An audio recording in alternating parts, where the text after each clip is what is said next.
Те, що зараз відбувається в Ірані, більшою мірою наслідок політики правлячого режиму та меншою самозакоханості Трампа. Але щоразу, коли у Персії відбувається щось таке, виникає питання, чи це країна змінюється сама, чи їй щоразу допомагають змінитись. Якщо повернутися в 1979 рік, базова версія подій виглядає простою і логічною. Народ повстав, шах втратив контакт з реальністю, аятола повернувся з вигнання, революція перемогла, кінець монархії, початок теократії, США та Ізраїль – головні вороги. Гарний лінійний сюжет. Але часто можна зустріти й альтернативні інтерпретації, особливо сьогодні, беручи до уваги тісні стосунки Росії та Ірану. Тісні стосунки радше на папері, бо зболіть союзник хріновий. Отож, у центрі вигнаний священнослужитель, який із Парижа керує протестним рухом через повідомлення на касетах. У тіні Радянський Союз, якому шах із його проамериканською політикою стояв поперек горла. Поруч структура, яка вміла працювати з хаосом – КДБ. Агентура роками підтримувала антизахідні рухи, вкладалася в пропаганду, тренувала кадри, працювала з лівими організаціями в регіоні. І саме в цей момент Іран вибухає. Чи існує документ із підписом «Операція з повалення шаха»? Ні, але в історії спецслужб рідко залишаються такі сувеніри. Натомість є інтереси, збіг обставин, логістика, політичні контакти і дивна синхронність подій. А ще є факт, що падіння шаха стало одним із найболючіших ударів по позиціях США на Близькому Сході в розпал Холодної війни. І тепер, коли Іран знову стоїть на межі змін, коли режим хитається, а зовнішні гравці знову активні, виникає питання, а чи не народилася влада аятол із поєднання внутрішнього гніву та дуже холодного зовнішнього розрахунку, і чи сьогодні, в новій холодній війні, або ж напередодні Третьої світової, точніше Останньої світової, не відбувається те ж саме? У цьому випуску я пропоную розібрати основну версію подій Ісламської революції з нотками альтернативної історії, як падіння шаха могло бути не лише наслідком народного повстання, а й результатом великої гри спецслужб. 12 жовтня 1971 року до маленького Машгад-Мургаба, що за 797 кілометрів на південь від Тегерана, з'їхалися десятки телевізійних команд з усього світу. Високо в горах Загрос, на позначці близько 1900 метрів над рівнем моря, поруч із руїнами давньої Пасаргади, стартувало видовищне дійство. У його центрі стояв сам Шах Ірану, король королів Мохаммед Реза Пахлеві. Серед руїн першої столиці Ахеменідів іранський правитель готувався виголосити найголовнішу промову в своєму житті. Перед камерами він завжди почувався скуто, а цього разу напруга була ще сильнішою. Це читалося по тому, як він застиг перед кількома рядами знімальної техніки на штативах і підйомниках, встановленої навпроти його масивної трибуни. Шах планував оголосити 1971 роком Кіра II Великого і таким жестом поставити фінальну крапку в святкуваннях 2500-річчя заснування Перської імперії. Його скутість була помітна не лише через невпевненість перед публікою. Тут працювало щось глибше, адже надто вже символічним був момент. Другий у династії Пехлеві, онук провінційного полковника і син генерала, який колись із козацькими частинами скинув останнього шаха Каджарів, тепер збирався довести підданим і світу, що він божественно призначений спадкоємець Кіра II Великого, засновника Перської імперії. І так, козаки у Персії були. Проблема була в тому, що в перших рядах сиділи люди, для яких родовід був валютою, а століття в генеалогії важили більше за армії і нафтодолари. Серед гостей вистачало нащадків родів, що жили в Персії століттями. І для цієї публіки Пехлеві були вискочками, яких вони ставили нижче за власних конюхів чи садівників. І ніхто не забував деталей, які монархи зазвичай приховують. Мохаммед Реза Пехлеві, що охоче називав себе Арієм-Мегром, світлом аріїв, був правнуком азербайджанки Ноуш Афарін Айромлу, чия родина втекла з Єревана до Ірану в часи російсько-перської війни 1826-28 років, а її батько походив з Мазандарану, з племені Палані на узбережжі Каспію. Іншими словами, блакитної крові там не було і близько. Династія Пехлеві з'явилась завдяки політичній ситуації ХХ століття. У 1921 році під британським тиском Реза Пехлеві очолив іранську козацьку бригаду, його козаків, не наших козаків, і провернув успішний військовий переворот. 5 років по тому Іранська національна асамблея Меджліс офіційно закенселила династію Каджарів та попросила Резу Пехлеві прийняти титул шаха Ірану. Коронація відбулася 25 квітня 1926 року. Минуло 45 років, і на церемонії в Пасаргадах Мохаммед Реза Пехлеві був переконаний, що йому вдалося прищепити іранцям гордість за доісламську Персію і зробити себе її живим символом. Оточення Пехлеві жило з відчуттям повної безпеки, майже так само, як колись упевнено почувалися каджарські вельможі перед власним падінням. Попередження, що долинали з іракського Ан-Наджафа, де у добровільному вигнанні перебував суворий аятола Рухолла Хомейні, сприймались як білий шум. Коли його запитали про святкування в Пасаргадах, він відповів: «Кожен, хто організовує або бере участь у цих заходах, є зрадником ісламу та іранського народу, а титул короля королів є найбільш ненависним з усіх титулів в очах Аллаха». Пишні заходи в Пасаргадах і Персеполі, на які витратили від 100 до 200 мільйонів доларів, мали продемонструвати силу і велич монархії. Натомість вони стали символом прорахунку. Для ісламської опозиції це виглядало як демонстративне возвеличення язичницької спадщини. Старі роди дивилися на монарха з холодною іронією. Надто вже сміливо він ставив себе поруч із Кіром, Ксерксом і Дарієм. А звичайні іранці, що жили в умовах бідності, бачили в цьому не історичну реконструкцію, а розкішну виставу, оплачувану з їхніх податків. В підсумку подія, покликана консолідувати суспільство навколо трону, стала додатковим фактором для розриву між владою та різними групами іранського суспільства. Мохаммед Реза, вихований у Швейцарії та сформований західним стилем життя, не приховував звичок плейбоя, який привозив з Європи блакитнооких дівчат. Він, спираючись на нафтові доходи, намагався перебудувати країну на західний лад. Його амбіція була масштабна – зробити країну економічною силою. Пакет реформ, відомий як «Біла революція», включала кампанії проти неписемності, розширення прав жінок, завдяки якому дівчата в Тегерані ходили в міні-спідницях, земельні перетворення для селянства та приватизацію частини державного сектору. У політичній риториці це подавалося як стрибок у європейське майбутнє. Шах обіцяв, що за десятиліття Іран досягне рівня провідних західноєвропейських країн. Однак модернізація, проведена згори у прискореному темпі, спричинила різку реакцію консервативних середовищ та ісламістів. Вони називали курс шаха таким, що суперечить Божому задуму.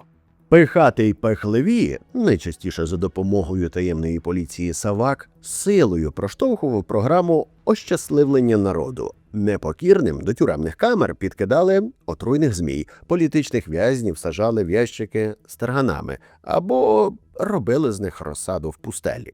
Затикаючи роти підданим, він фактично запрошував опозицію перебрати владу. Цим шансом скористався аятолла Рухолла Хомейні. Після вигнання він з 1964 року жив в еміграції, що додало йому образу мученика. Його оточення організувало масове поширення аудіозаписів із промовами, які циркулювали через мережі базарів і приватних контактів. Підпільний касетний канал виявився стійким до спроб контролю. Його не змогли повністю перекрити ні структури Савак, підтримувані Моссадом, ані агенти ЦРУ. На цих записах Хомейні поєднував заклики до повалення режиму з моральною критикою влади. Особливо ефективною була риторика, що протиставляла розкіш державних церемоній і соціальні проблеми провінції. Хомейні засуджував участь у святкуваннях як зраду ісламу та нації, одночасно пропонуючи привабливий політичний пакет: повагу до прав людини, свободу преси, права жінок, толерантність і соціальні гарантії, включно з обіцянками безкоштовних базових послуг. У поєднанні з народним гнівом і розчаруванням це діяло вибухово, аж до появи напівмістичних чуток, ніби під час повні на місяці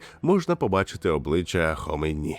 Радикально налаштованому духовенству самовпевненість шаха і його дедалі слабше відчуття реальності були тільки вигідні. Монарх ніби перестав бачити, як змінюється і зовнішня кон'юнктура, і настрій всередині країни. Він тримався за одну ідею – Сполучені Штати не дадуть його режиму впасти. І формально підстави для такої віри справді були. США купували іранську нафту, підтримували військову присутність у регіоні, а самого шаха забезпечували озброєнням на рівні стратегічного союзника.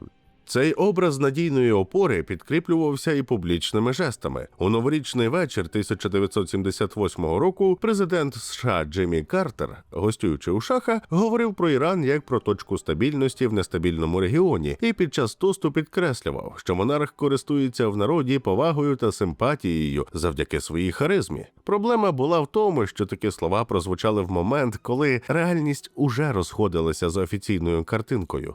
Соціальне напруження не виникло раптово. Воно накопичувалося роками, і одним із головних каталізаторів стала економіка. У 1970-х, попри підтримку зовні, Іран дедалі більше заходив у кризові сценарії. Масове вливання грошей в обіг розганяло інфляцію. Ціни росли, а вітрина модернізації починала тріщати в найпростішому місці – у щоденних покупках і рахунках. І поки верхівка займалася великими планами, дедалі більше людей займалися питанням, як дожити до кінця місяця, що, як відомо, не дуже сприяє політичній лояльності. У цій ситуації тисячі людей із бідніших верств, шукаючи заробітку, покидали села і переїжджали до міст. Але в місті вони часто знаходили не державу модернізації, а байдужу систему, яка не давала ні роботи, ні захисту, ні елементарної впевненості в завтрашньому дні. Порожнечу, яку залишила влада, заповнювали шиїтські мули. Вони були ближче до людей, працювали через місцеві мережі, мечеті, благодійність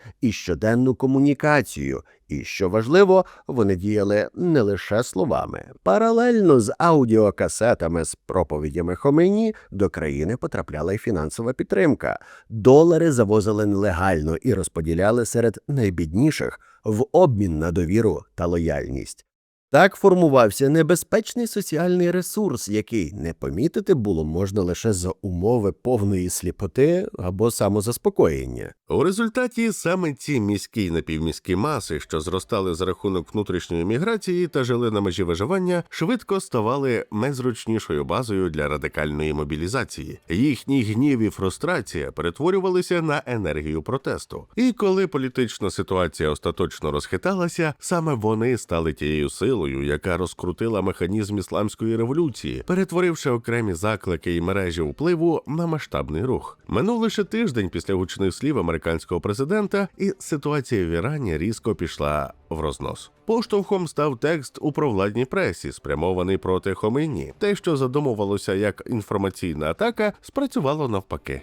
Обурення швидко вийшло на вулиці. Робітничі квартали і базари стали осередком протестів. Влада відповіла силою. Уже в перші дні сутичок десятки людей загинули, а протягом 1978 року рахунок жертв пішов на тисячі. За різними оцінками – до 10 тисяч осіб. Попри репресії, прихильники Хомейні не відступали. Навпаки, риторика самопожертви набирала обертів. Демонстранти виходили в білих одежах, символі готовності до смерти, і свідомо наражалися на ризик. Ідея мучеництва як шляху до раю поєднувалась цілком з земним відчуттям безперспективності зачинного режиму. Така психологічна установка змінювала баланс сил. Частина поліцейських вагалася стріляти в тих, хто йшов під кулі без страху. Деякі силовики переходили на бік опозиції. Зростання насильства та кількості загиблих змусило шаха в середині 1978-го оголосити про поступки. Він пообіцяв парламентські вибори і пом'якшення цензури. Проте політичний інстинкт, щоправда, увімкнувся тоді, коли вода вже переливалася через край. Протести вже вийшли за межі вимог реформ. На вулицях дедалі частіше лунали заклики не до зречення, а до фізичного усунення монарха. Ситуацію ще більше загострила трагедія 19 серпня 1978 року в Абадані. Там підпалили місцевий кінотеатр «Рекс», а заблоковані евакуаційні виходи перетворили будівлю на пастку. Загинули понад 400 людей, серед них жінки і діти. Подія стала емоційним переломом. Суспільна напруга перейшла в стан відкритої люті. І саме тут починається час альтернативних історій і теорій змов, бо досі дискутують, хто підпалив кінотеатр. Ісламська республіка вважає винною таємну поліцію шаха Савак, а науковці вказують пальцем на ісламістів, які діяли з ідеологічним і організаційним спрямуванням із боку Хомейні. Проте ще інші дослідники, натхненні конспірологією часів Холодної війни, вважають, що за деякими плітками про теракт добре знала Східно-німецька служба безпеки Штазі і КДБ. Шиїцький месія, якого прихильники сприймали майже як пророка, перебував в зоні інтересів соціалістичних спецслужб. Хомейні належав до небагатьох представників духовенства високого рівня, які контактували з Штазі та радянським КДБ. Зв'язки почали формуватися ще на початку 60-х років, коли він був відносно маловідомим мулою і активно виступав проти білої революції шаха. Особливо його шайтанили права жінок і земельні реформи. Вони діяли на нього, як на консервативного бика діє червона ганчірка.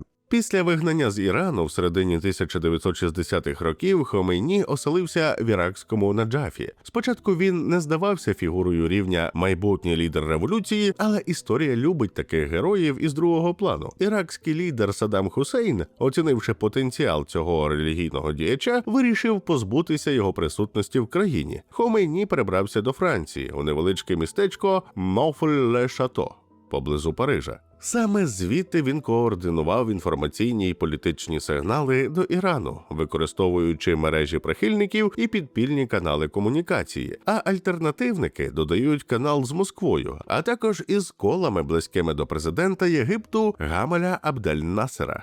У стратегічному мисленні Кремля Іран виглядав зручною точкою тиску на США. Держава межувала з СРСР і водночас залишалась союзником Вашингтона. Така комбінація створювала спокусу використати внутрішню нестабільність як інструмент геополітичної гри.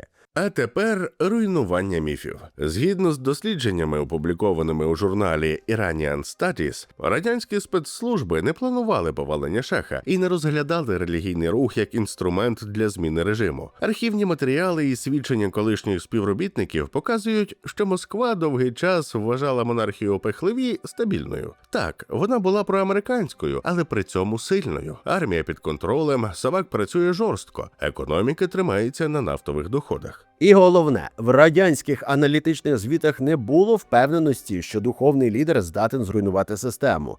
Навпаки, в одному з документів прямо зазначалось, що священнослужитель не розглядає повалення шаха як реалістичний варіант. Тобто революція в її остаточному вигляді стала сюрпризом не лише для Вашингтона, а й для Москви. Це важливий момент. Бо якщо КДБ був архітектором подій, він мав би принаймні не дивуватися результату. Так, у Тегерані діяла велика резидентура радянської розвідки. Так, Москва працювала з іранською лівицею, зокрема з партією Тудех. Але ставка робилася саме на ліві сили, а не на ісламістів. Радянська модель передбачала поступове розширення впливу через ідеологічну і партійну роботу. Ісламська мобілізація, яка раптом охопила мільйони, не вписувалася в класичний сценарій керованої трансформації. Більше того, перед падінням шаха Савак завдав серйозного удару по лівих мережах, що обмежило можливості радянського впливу. Коли революція стала незворотною, Москва не керувала процесом. Вона намагалася зрозуміти, куди він рухається і як мінімізувати втрати. До речі, а ви знали, що в Персії, а ще точніше в Межиріччі, була поширена храмова, прости господи, храмове кохання? Про це культурне явище ви дізнаєтесь у спеціальному випуску за донат від 100 гривень за цим QR-кодом або за посиланням в описі. Дякуємо всім, хто підтримує таким чином канал. Це спонукає автора і далі випускати для вас гостро-тематичні сюжети, незважаючи на неприхильність до них алгоритмів YouTube.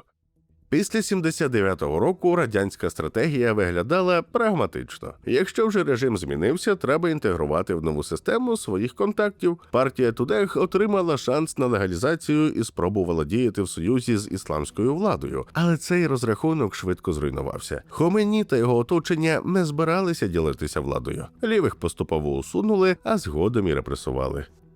Таким чином, академічна картина суттєво відрізняється від версії про операцію КДБ. Радянський Союз був активним гравцем у регіоні, мав розвідмережу, намагався впливати на ситуацію, але він не створив революцію і не контролював її розвиток. Він радше намагався використати вже наявний хаос і в підсумку втратив вплив. А тепер повернімось до кінотеатру. Хомейні звинувачує Шаха та Савак, що вони причетні до його підпалу, і багато іранців вірять у цю брехню. Десятки тисяч людей виходять на вулиці, скандуючи «спалити Шаха». Пожежа стала каталізатором нової хвилі протестів, і робітничі квартали знову вибухнули демонстраціями. Кульмінацією став розстріл протестувальників 8 вересня 1978 року, відомий як «Чорна п'ятниця». До руху проти Шаха долучилися різні сили – від націоналістів і лібералів до комуністів та ісламістів. Під тиском широкої коаліції Мохаммед Реза Пахлеві дійшов висновку, що все ж втратив контроль над ситуацією. Рівно через рік після тосту Картера про стабільний Іран він передав владу Шапуру Бахтіяру, а сам утік. Спершу до Єгипту, потім до Мексики і США. 27 липня 1980 року Шах помер від раку.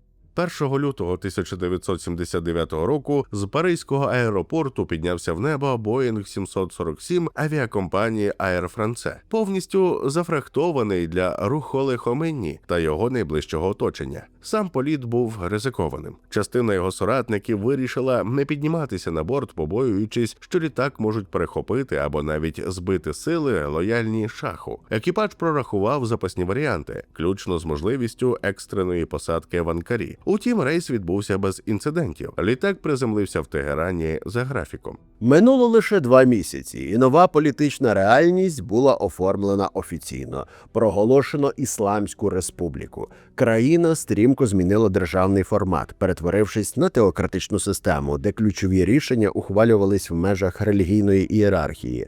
Такий собі гібрид ватиканської монархії та правління родини Кім у Північній Кореї. А ліволіберальну опозицію, яка допомагала валити Шаха, просто використали як одноразовий інструмент. Їх усунули від впливу, а згодом і від публічного простору.